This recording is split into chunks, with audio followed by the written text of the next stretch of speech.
तो आज शपथ ग्रहण होने जा रहा है मोदी 3.0 का और निजाम आपको स्क्रीन पर दिखाई दे रहे हैं। उनके साथ मौजूद है भागीरथ चौधरी। निजाम आने वाले हैं, मेरे साथ मौजूद हैं भागीरथ जी। बहुत बहुत मुबारक भागीरथ। नमस्कार नमस्कार। तो आज आपको जब ये खुशखबरी मिली तो सबसे पहले क्या आपके मन में? देखिए, बहुत खुशी की बात है, मेरे लिए गौरव की बात है कि इस देश के प्रधानमंत्री और दुनिया के लोकप्रिय नेता प्रधानमंत्री मोदी जी की टीम का एक छोटा सा हिस्सा बनने का मुझे अवसर मिला। मैं समझता हूँ मेरे लिए इससे बड़ी कोई खुशी की बात हो नहीं सकती है।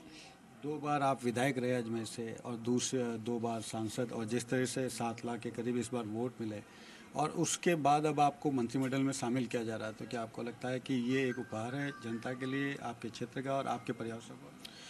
देखिए, मैं क्षेत्र की जनता को, कार्यकर्ताओं को, हमारे अजमेर लोकसभा क्षेत्र के सभी जनप्रतिनिधियों को, सभी पदाधिकारियों को मैं नमन करता हूं कि जिनकी अथक मेहनत से मुझे दोबारा लोकसभा का एक सांसद चुनकर मुझे उनकी मेहनत की वजह से मैं चुन के आया हूं।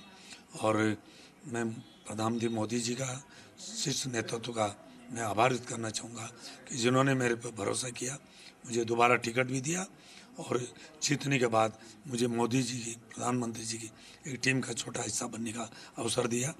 जो मोदी जी, प्रधानमंत्री जी का जो गरीब को गणेश मानकर जो उन्होंने 10 साल में काम किया है, चाहे शौचालय की बात हो, चाहे गैस सिलेंडर देने की बात हो, चाहे जनधन खाते खोलने की बात हो, चाहे किसान सम्मान निधि देने की बात हो, ऐसे अनेक उन्होंने जो गरीब को गणेश मानकर काम किया 10 साल में।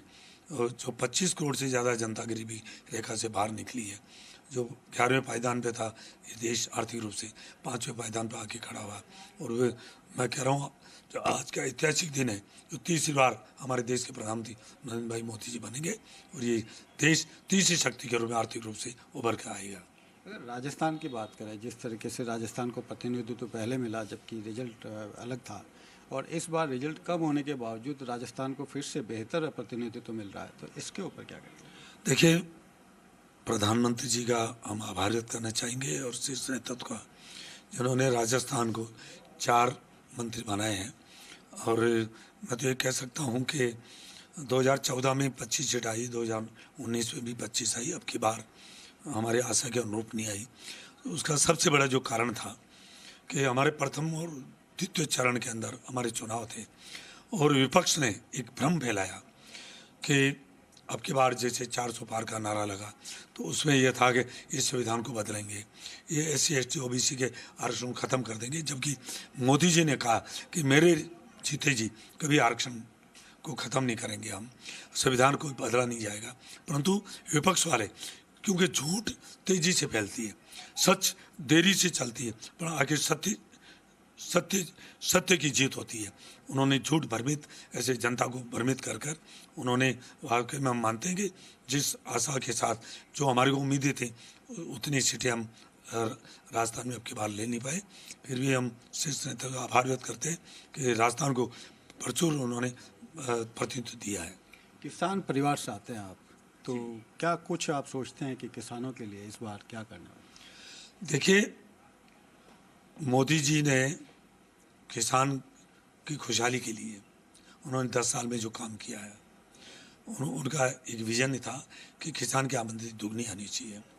आज इस देश में कोई सबसे कोई दुखी वर्ग है तो किसान वर्ग है। रात दिन मेहनत करता है, बूढ़े से लेकर बच्चे तक, महिलाएं से लेकर रात दिन मेहनत करते हैं और उसका जब फल नहीं मिलता है, तो परंतु मैं कह सकता हूँ कि पहले तो अटल बिहारी जी वाजपेयी जी ने किसान फसल बीमा योजना लागू करी और उसके बाद यदि किसानों की कोई सुध ली है तो आदरणीय नरेंद्र भाई मोदी जी ने ली है। 2014 के पहले MSP की बात मैं करूं, क्योंकि मैं किसान मोर्चे का प्रदेश अध्यक्ष भी का दायित्व मुझे मिला हुआ है और मेरे रग में किसान का रग बहरा है।